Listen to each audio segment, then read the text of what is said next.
You know, I love Cymbidium orchids, friends, because they really are the belle of the ball. We all have Phalenopsis orchids, but the Cymbidium, look at how many flowers it has. It could grow up to 3 stalks, and each stalk have 15 flowers. It could last 3 months, Debbie. And look, you could use them as cut flowers, but what makes them a little bit different, these are plants that grow naturally in the ground, where we know the other type of orchid grows on a tree, and it also is a plant that we keep outdoors instead of as an indoor plant.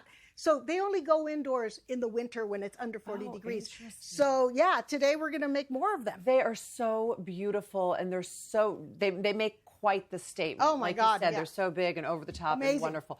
And you're gonna show us how to divide them and repot them. Yes. How do we know when it's time to repot them? All right, so first of all, you never wanna repot them until they stop flowering. So this has no flowers, okay? One of the telltale signs is it becomes very tight in its container, and it usually does like tight quarters, but not to the point where, let me put this back, where you see these bulbs? Every year, a new bulb grows. So it grows forward. So there's no room for bulbs to continue growing.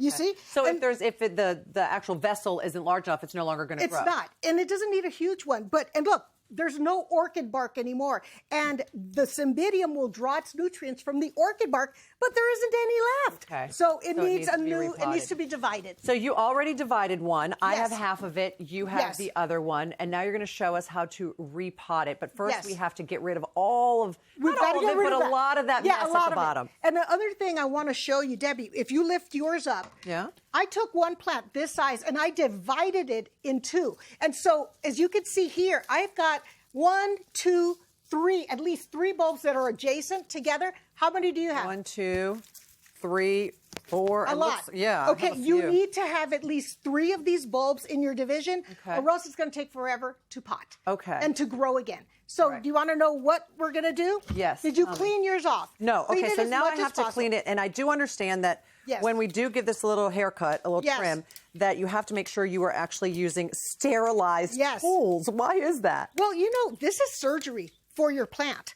For us, it's like, oh, we're going to trim it, make it look better. But you're actually subjecting it to an open wound. So you want to make sure that you have a little rubbing alcohol that you spray your instruments with. All right. And so that looks really good, Deb. I did okay? Yeah. So this is what it's going to look like before you repot it. Okay. So yours will look like this. Now, what about some of these bulbs that look like they're kind of rotten? Okay. If you have an old bulb there that doesn't feel like it's, squishy, because that means it's dead. So if it's squishy, it's dead? It's dead. Okay. So it could probably just stay on there. Believe it or not, it will regenerate. And they call it a back bulb.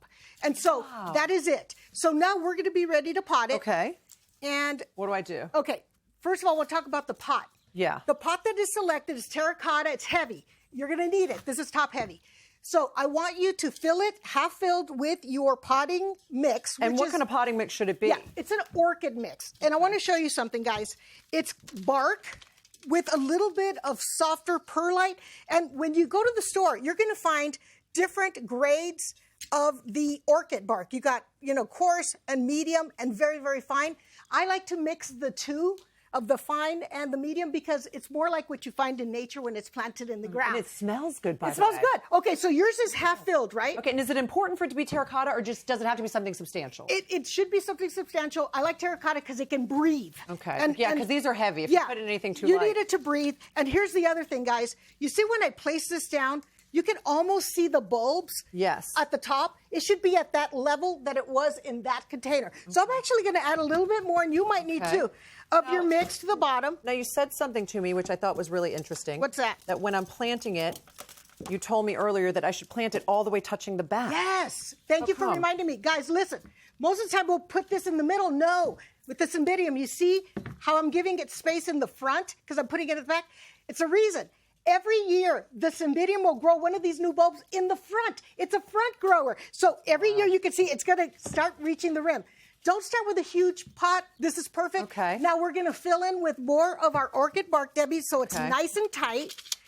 And don't be afraid to, move it a little bit.